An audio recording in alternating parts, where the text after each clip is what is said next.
ओम श्री गुरुवे नमः। ओम श्री गणेशाय नमः।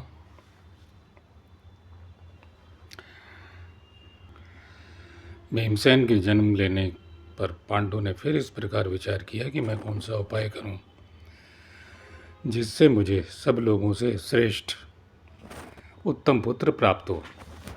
इससे पहले युधिष्ठिर और भीमसेन के जन्म हो चुके हैं, ये मैं आपको बता चुका हूँ। यह संसार दैव अर्थात पुरुषार्थ पर अवलंबित है।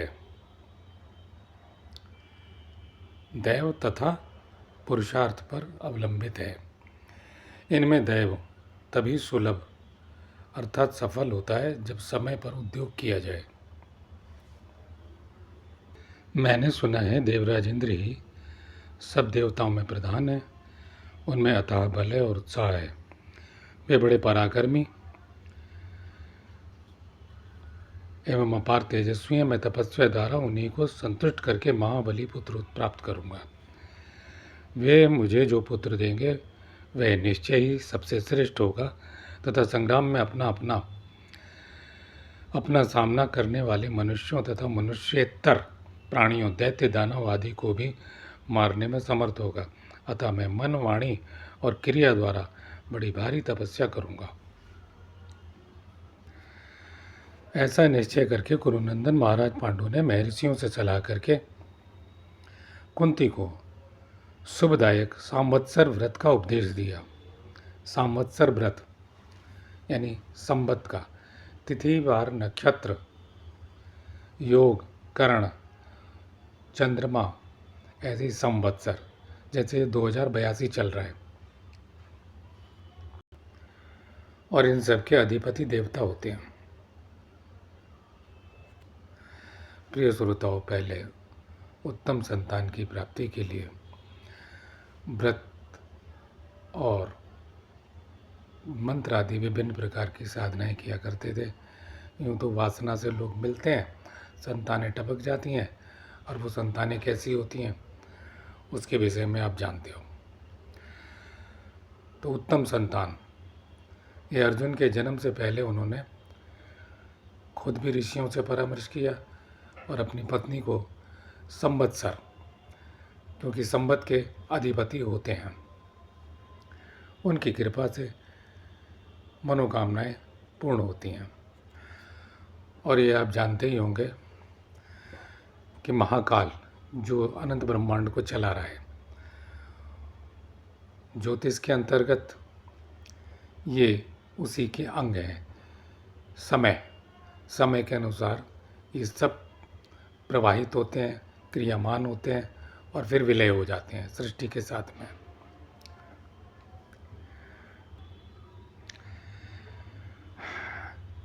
और भारत, वे महाभाव धर्मात्मा पांडु स्वयं देवताओं के ईश्वर इंद्रदेव की आराधना करने के लिए चित्त वृत्तियों को अत्यंत एकाग्र करके एक पैर से खड़े हो सूर्य के साथ साथ उग्र तप करने लगे। अर्थात सूर्योदय होने के समय एक पैर से खड़े होते और सूर्यास्त तक उसी रूप में खड़े रहते। इस तरह दीर्घ काल व्यतीत हो जाने पर इंद्रदेव उन पर प्रसन्न हो गए और उनके समीप आए और इस प्रकार बोले, राजन, मैं तुम्हें ऐसा पुत्र दूंगा जो तीनों लोकों में विख्यात होगा।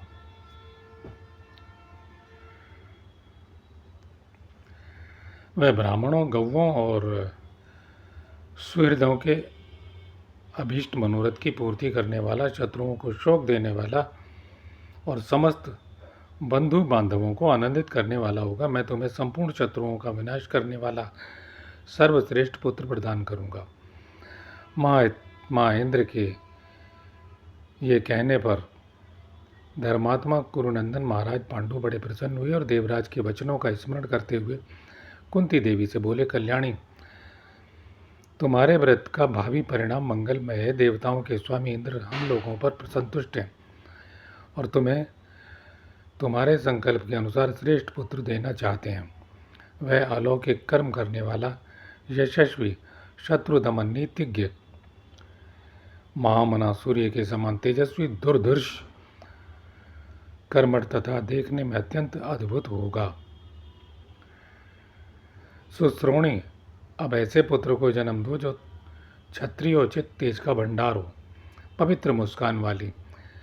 मैंने देवेंद्र की कृपा प्राप्त कर ली, अब तुम उन्हीं का आवाहन करो। वैशंपायन जी कहते हैं, महाराज, पांडु के यों कहने पर यशस्विनी कुंती ने इंद्र का आह्वान किया। तदंतर देव राजेंद्र आए और उन्होंने अर्जुन को जन्म दिया। वह फागुन मास में दिन के समय पूर्व फागुनी और उत्तरा फागुनी नक्षत्रों के संधि काल में उत्पन्न हुआ था। फागुन मास और फागुनी नक्षत्र में जन्म लेने के कारण उस बालक का नाम फाल्गुन हुआ। कुमार अर्जुन के जन्म लेते ही अत्यंत गंभीर नाद से समूचे आकाश को गुंजाती हुई आकाशवाणी पवित्र मुस्कान वाली कुंती को संबोधित करते हुए समस्त प्राणियों और आश्रम वासियों के सुनते हुए अत्यंत स्पष्ट भाषा में इस प्रकार कहा। आकाशवाणी ने इस प्रकार कहा,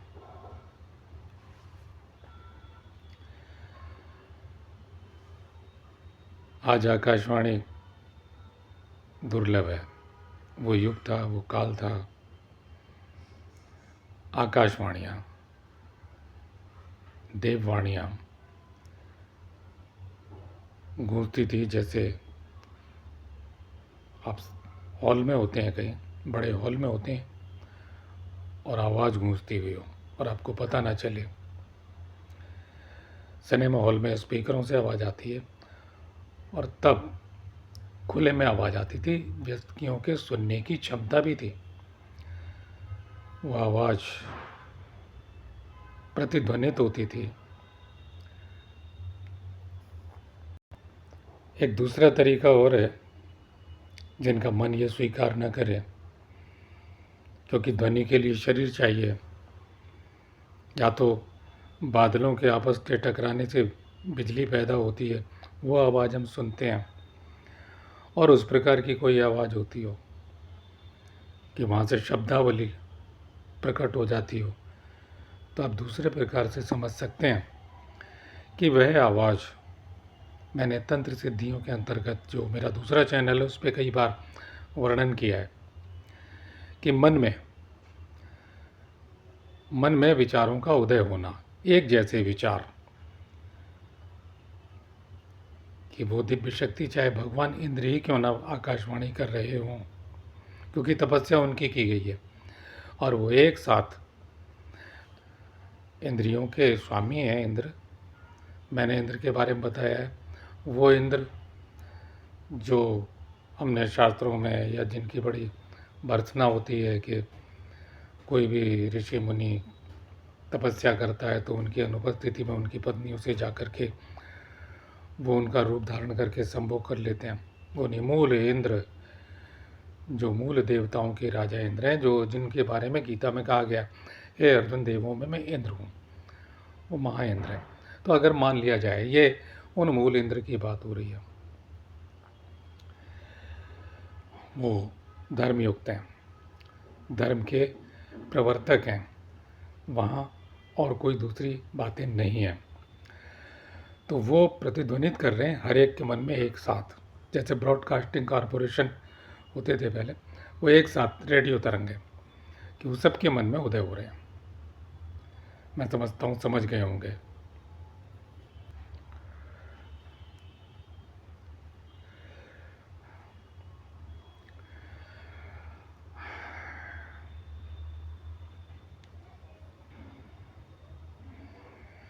कुंती भोज कुमारी, ये बालक कार्तवीर्य अर्जुन के समान तेजस्वी, भगवान शिव के समान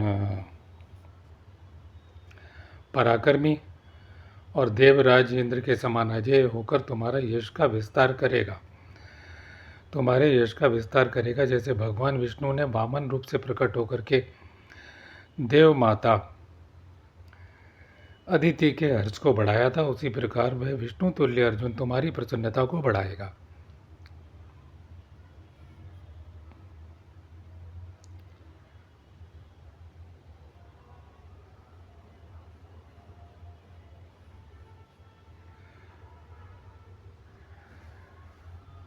तुम्हारा यह वीर पुत्र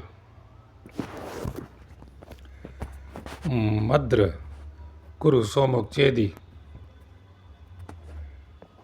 काशी तथा करूप नामक देशों को वश में करके कुरुवंश की लक्ष्मी का पालन करेगा। वीर अर्जुन उत्तर दिशा में जाकर वहाँ के राजाओं को युद्ध में जीतकर असंख्य धन रत्नों की राशि ले आएगा।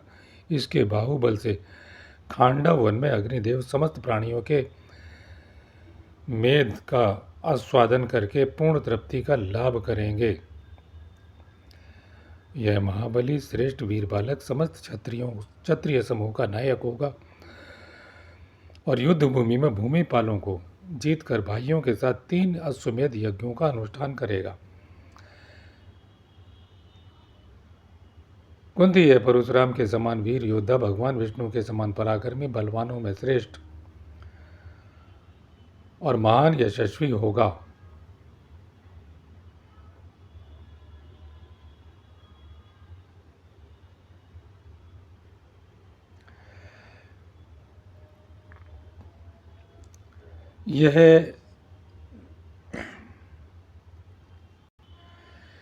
यह युद्ध में भगवान शंकर को संतुष्ट करेगा और संतुष्ट हुए उन महेश्वर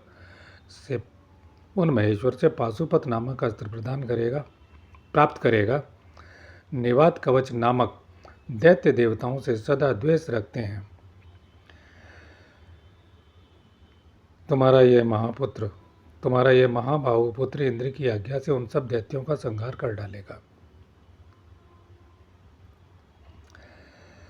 तथा पुरुषों में श्रेष्ठ यह अर्जुन संपूर्ण दिव्यास्त्रों का पूर्ण रूप से ज्ञान प्राप्त करेगा और अपनी खोई हुई संपत्ति को पुनः वापस ले आएगा।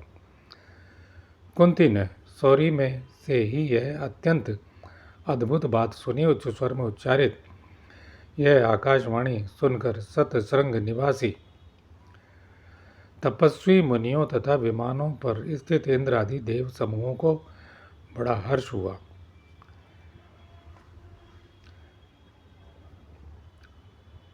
तो सौरी यानी सूतक उस अवस्था में, क्योंकि 11 दिन में नामकरण होता है, ये आप जानते ही हैं, तो उसके विषय में कहा गया है।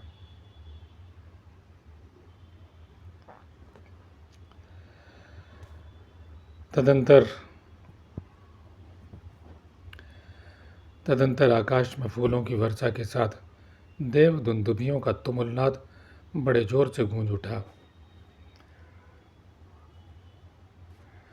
फिर झुंड के झुंड देवता वहाँ एकत्र होकर अर्जुन की प्रशंसा करने लगे। कद्रु के पुत्र नाग, विनीता के पुत्र गरुड़ पक्षी, गंधर्व, अप्सराएं, प्रजापति, सप्तऋषि भारद्वाज, कश्यप, गौतम, विश्वामित्र, जमदग्नि, वशिष्ठ तथा जो नक्षत्र के रूप में सूर्यास्त होने के पश्चात उदित होते हैं, वे भगवान अत्रि भी वहां आए। ये अत्रि मैं इससे पहले कई बार बता चुका हूँ कि जैसे अगस्त ऋषि आकाश में उदय होते हैं, ज्योतिष शास्त्र के अंतर्गत उनका वर्णन है, ऐसे ये तमाम ऋषि जैसे ध्रुव तारा आकाश में, तो ऐसा नहीं कि परमात्मा ने उन्हें ध्रुव तारा बना दिया एक ठोस, ये उनका एक शरीर है। कोई भी मनुष्य जब ब्रह्म में स्थित हो जाएगा, उसके बारे में बता चुका हूँ, वो अनंत ब्रह्मांड में विलीन होगा, वो सर्वत्र होगा और कहीं भी नहीं होगा। जैसे अभी बहुत सी आत्माएं, मान लिया जाए कि किसी मैं हूँ, मेरा जन्म ही नहीं हुआ होता, यानी इससे पहले मैं किसी भी रूप में, जन्म से पहले माता के गर्भ में प्रत्येक प्राणी अणु के रूप में होता है। वो वहाँ से क्या है, सारा सिस्टम है, एक तंत्र है, ये पूरा एक तंत्र जाल है। तंत्र माने ब्रह्मांडीय तंत्र।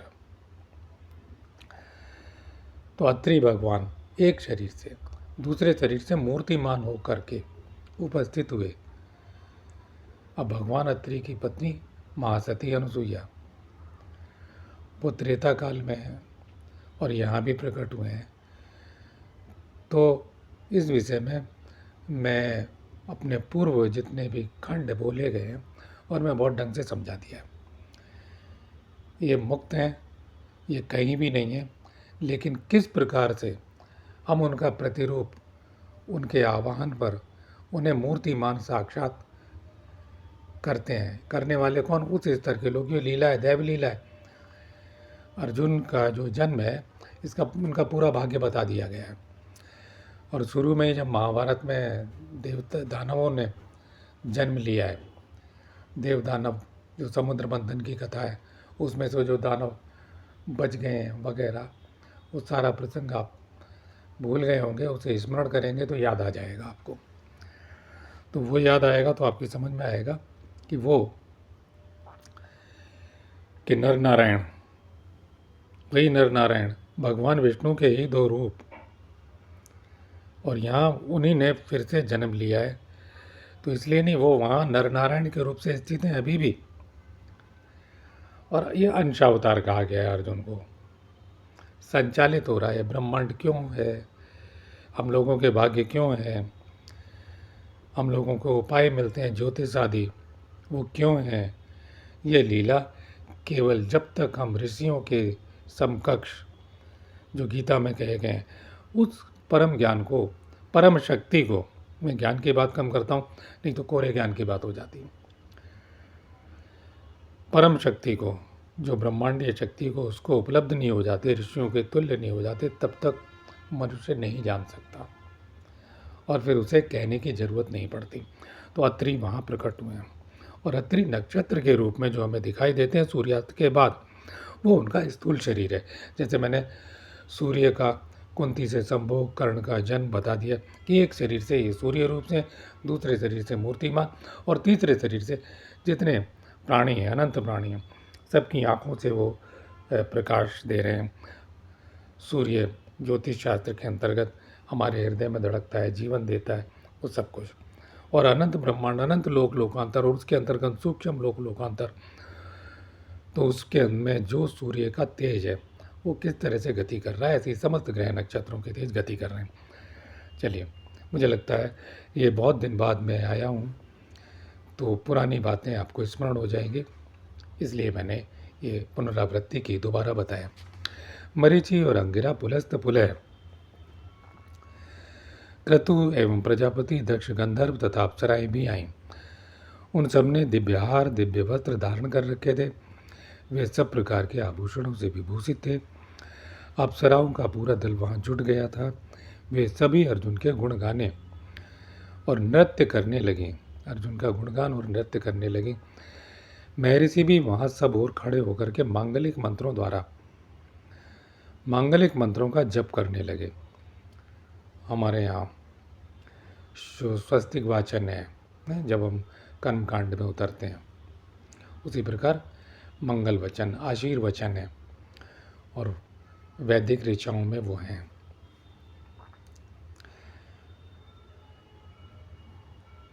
गंधर्वों के साथ श्रीमान तुम्बरु ने मधुर स्वर से गीत गाना प्रारंभ किया। तुम्बरु गंधर्व का नाम है। भीमसेन तथा उग्रसेन, उर्णायु और अनग, गोपति एवं धृतराष्ट्र, ये गंधर्व का नाम है। धृतराष्ट्र वो जो महाराज पांडु के बड़े भाई थे, और उससे पूर्व नाम है ये गंधर्व का।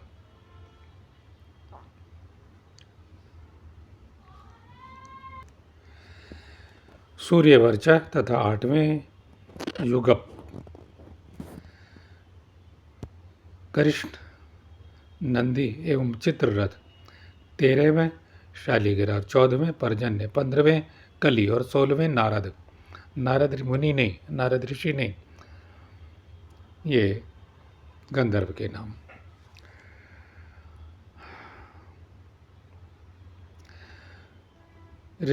ऋत्वा और बृहत्वा, ब्रहक एवं महामना कराल, ब्रह्मचारी तथा विख्यात, गुणगान सुवर्ण,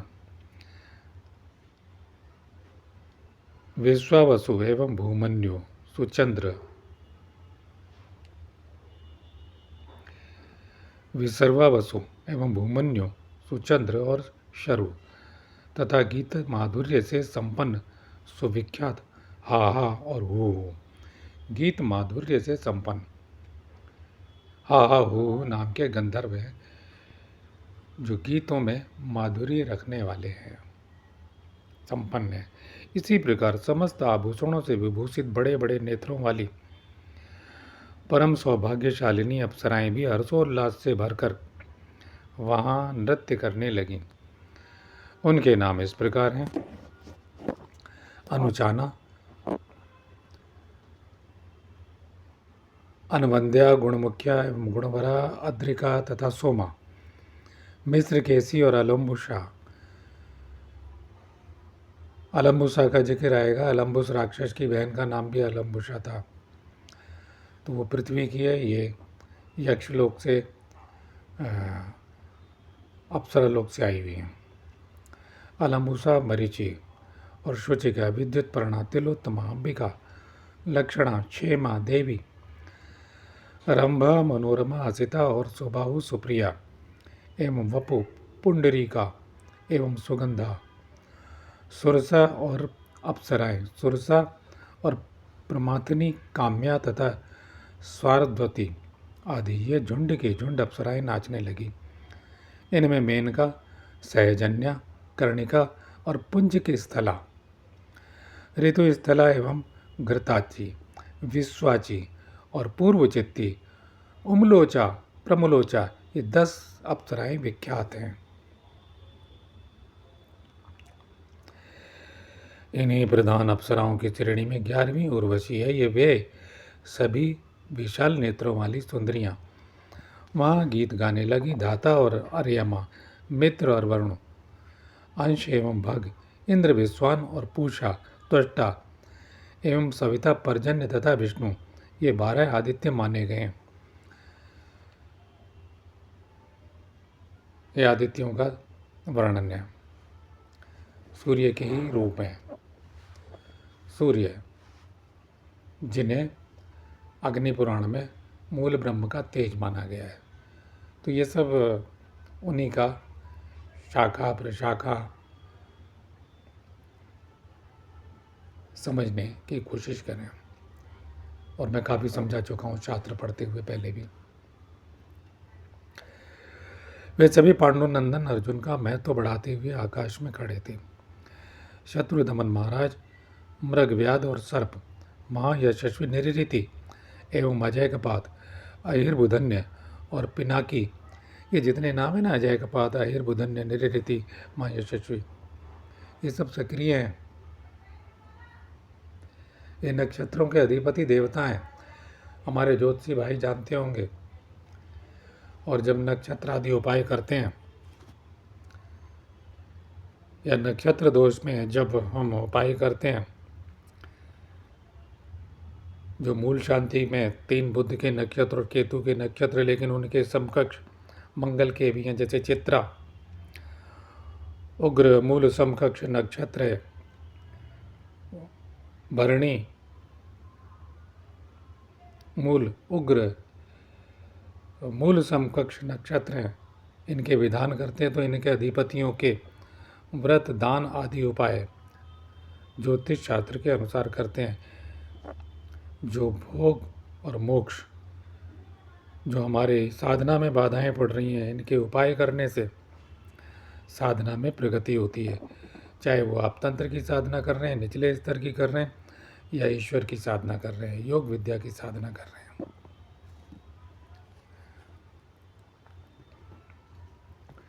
जीवन की विघ्न बाधाएं दूर होती हैं।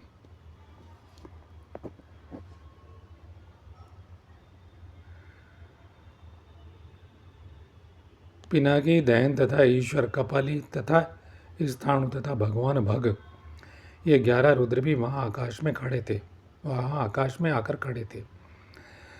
दोनों अश्वनी कुमार तथा 8 वसु, महाबली, मरुदगण एवं विश्वदेवगण तथा साध्यगण वहाँ सब और विद्यमान थे। बिल्कुल वही कर्मकांड कराने वाले, पौरोहित्य में जिन्होंने डिग्री भी ली है, जिनके मंत्रों में तेज है, वो सब जानते हैं कि जब हम बोलते हैं जो तिरछे बैठे हुए देवता यज्ञ मंडल में होते हैं, तो हम बोलते हैं हम सिद्ध साध्य मरुदगण विश्वदेव गणेभ्यो नमः।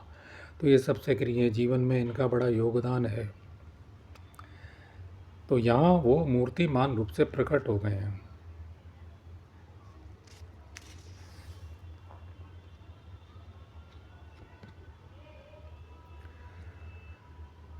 अश्वनी कुमारों का भी आह्वान और उनकी यज्ञ में आहुतियाँ और पूजन में उनका आकर्षण और उनका भोग दिया जाता है। आठों वसु महाबली मरुदगण विश्वदेव तथा साध्यगण वहाँ सब ओर से विद्यमान थे। साध्यगणों की संख्या असंख्य कही गई है, कोई गणना नहीं है उनकी। करकोटक सर्प तथा वासुकी नाग कश्यप और कुंड महानाग और तक्षक, ये कश्यप और कुंड कश्यप ऋषि ने नागों के नाम है। करकोट सर्प और वासुकी नाग, सर्प जाति और नाग जाति अलग अलग हैं। ताक्षारी और अरिष्टिनेम गरुण एवं असित ध्वज अरुण तथा आरुणी चिंता के विनीता के ये पुत्र भी उस उत्सव में उपस्थित थे। वे सब देवगण विमानों और पर्वत के शिखर पर खड़े थे। उन्हें तप सिद्ध महर्षि ही देख पाते थे, दूसरे लोग नहीं। उन्हें तपस्या से अपने को सिद्ध किया हुआ है, वो ऋषि उन्हें देख रहे थे। सूक्ष्म जगत, आप लोग भी तपस्या करेंगे, आप भी देख सकते हैं। और मैं फिर भी कहूँगा, वो क्या है? वो साकार रूप थोड़ी देर के लिए प्रकट है। उन लोकों से आए हुए हैं जो संचालित हैं। जैसे मैं मूल रूप से कहीं और हूँ, मेरे ही शरीर में स्थित हूँ, लेकिन संचालन दिख रहा है, ऐसे समझिए उनको, क्योंकि वो जीवन मुक्त है।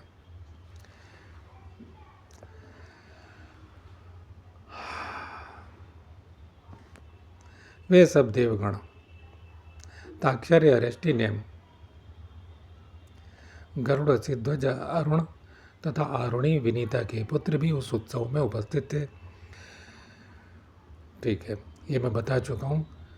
तब सिद्ध महर्षि उन्हें देख पाते थे, दूसरे लोग नहीं। वे महान आश्चर्य देखकर वे श्रेष्ठ मुनिगण बड़े विस्मय में पड़े। तब से पांडवों के प्रति उनमें अधिक प्रेम और आदर का भाव पैदा हो गया। तदंतर महायशस्वी राजा पांडुपुत्र लोभ से आकृष्ट हो अपनी धर्मपत्नी कुंती से फिर कुछ कहना चाहते थे, किंतु कुंती उन्हें रोकती हुई बोली, आर्यपुत्र, आपत्ति काल में भी 3 से अधिक चौथी संतान उत्पन्न करने की आज्ञा शास्त्रों ने नहीं दी है। इस विधि के द्वारा 3 से अधिक चौथी संतान चाहने वाली स्त्री स्ववैरिणी होती है और 5वें पुत्र यानी अपने ही प्रति वैर धारण करने वाली होती है, अपनी ही शत्रु होती है, ऐसे समझें। और 5वें पुत्र के उत्पन्न होने पर तो वह उल्टा समझी जाती है।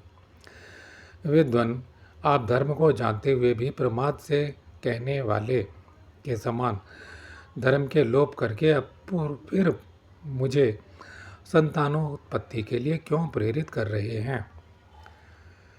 अर्थात ऋषियों के अनेक पुत्र हुए हैं, किसी के 11 हुए हैं।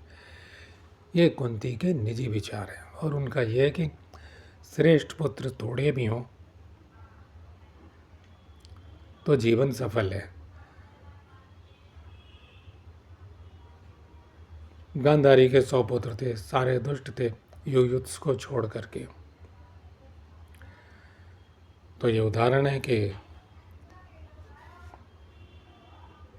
संतान योग्य हो, माता पिता का नाम करने वाली हो, यश वर्धन करने वाली हो, कुल का कल्याण करने वाली हो, अपने पूर्वजों का भी मंगल करने वाली हो, पिंडदान, तर्पण और विधान के द्वारा। उन लोगों का जिन्होंने साधारण जीवन जिया है। और ये मैं बता चुका हूँ, जिन्होंने योग बल से, कुछ ऐसे पूर्वज हैं जिन्हें ज़रूरत नहीं है, फिर भी मैं इससे जो दूसरे चैनल पर वीडियो है, हमारे ऋषियों ने भी, ऋषि के बेटे ऋषि होते थे, परम मुक्त होते थे, ईश्वरी होते थे, देहधारी ईश्वर, मरने के बाद ब्रह्म में विलय, जैसे कभी वो हुए ही ना हो। तो फिर तब भी वो सारी प्रक्रिया ब्रह्मांडीय प्रक्रिया है। ये 5 बलि कही गई हैं, देव बलि आदि आदि। अब वो बलि नहीं जैसे वो दी जाती है। तो अवश्य कहा गया, उसका सब मैं बता चुका हूँ, और आप पढ़ते रहते हैं जो पढ़ने वाले हैं तो समझने के लिए। खैर, विद्वान आप धर्म को जानते हुए भी अब फिर मुझे संतानोत्पत्ति के लिए क्यों प्रेरित कर रहे हैं? पांडु ने कहा, प्रिय, वास्तव में धर्मशास्त्र का ऐसा ही मत है, तुम जो कहती हो वह ठीक है। यहाँ अप्सराओं का वर्णन आया है, 11 मुख्य अप्सराएं, असंख्य, उन्हें गिना नहीं। अप्सरा लोक की अप्सराएं, ये असली अप्सराएं हैं। तमाम सारे लोग इतने यूट्यूब पर अप्सरा सिद्धि की बातें करते हैं, तो अप्सराओं के विषय में क्या वास्तव में अप्सराएं सिद्ध हो जाती हैं? अगले प्रसंग में, अगले भाग में। और क्या वो असली अप्सराएं होती हैं, या उनकी कोई अंशिका, उनके प्रति कोई प्रेतात्माएं आ जाती हैं अप्सरा बन करके? इतना बता दें, कहाँ ऋषि मुनियों की तपस्या भंग करने वाली है, ऐसा कहा गया है। वो भी कार्य कारण सिद्धांत है। कोई ऋषियों की तपस्या भंग इतनी ऊंचाई पर जाकर के भंग कर दे, ठीक है, तो ये कार्य कारण सिद्धांत होते हैं, ईश्वर की लीला। जैसे मेनका के संभोग से